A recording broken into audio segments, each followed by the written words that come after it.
Komiti mar od bura marango kaka itiyo kod mwandu mag piny owacho ogolo paro mondo mi olok pend chike moko matayo okumba mar thieth mar SHA ahinya to ewi thieth mag bero kod chudo ne ji ma ok ondiki. Jakom mar komiti no Emmanuel Wangwe okoni jopiny ywak ewi thieth mar tuoche matama kendo nyaka many kaka ikonyogi. To kaka Judith Omondi leronwa, komiti no temo menyo ripot mar Auditor General ewi kaka ne oti kod omenda e okumba machon mar NHIF.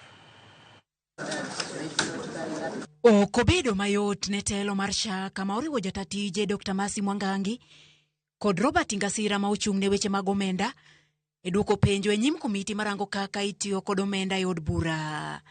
E bura ni komiti ni kokalo kuom jakom Emmanuel Wangwe ochwalo ng'ur jopiny ewi thieth mar tuoche matama kod bero ma opogore kaachiel gi chudo mar SHA ne ji ma ok ondiki. Not working to the expectation. This remaining 5-10%, especially in terms of surgery, people are complaining of 1 year surgery. When you have a surgery year one, you have to go another 1 year for you to come back to SHA. But you don't decide the illness. Kata kamano jatatije mar SHA Dr. Masi Mwangangi okoni chal ka gima lwete otwe kod chike matayo SHA ewi wechegi. This was done with actuarial utilization data for NHIF going back to 20 years. When we look at our current utilization right now, Chair, and I do have those numbers, if you allow me to pick them up, I can share with you how many Kenyans have accessed surgical services to date, what we've been able to pay out, and using this data, we shall continuously improve the benefit package. Chike ma komiti ni okoni nyalo loki. Somebody has had an operation today. In the next 6 months, is coming back for another one. But now it is stopped by the way of the law. That's why we are there. When we make law today, so that if it doesn't conform to the situation in the country, then we can amend it. Motelo network mar SHA, jotelo mag SHA nochopo mar duoko penjo ewi ripod Auditor General ma higa 2021-2022 ewi kaka ne oti kod omenda mag NHIF.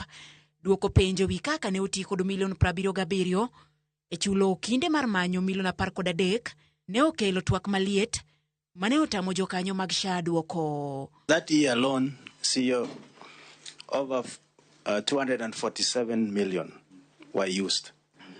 It will be very helpful to this committee. What were the issues and how are they dispensed of? Because that's a lot of money. Did you recover the 13 million? Did you recover the 13 million, or what happened to this 13 million? What is this 13 million? We need a written confirmation from your sides so that the committee can take a step from there. Kalore kod komiti ni, tiyo arietha gi omenda mane oneno e NHIF, okowinjo ting' nyaka e okumba manyien mar SHA, kendo koro mi telo mar SHA jumbe 2 mondo mi oduog kod neno ma oriere kod lai magidhi tiyogo e neno ni omenda mag SHA okolwari e lwet achudhe. Judith Omondi, Ramogi TV.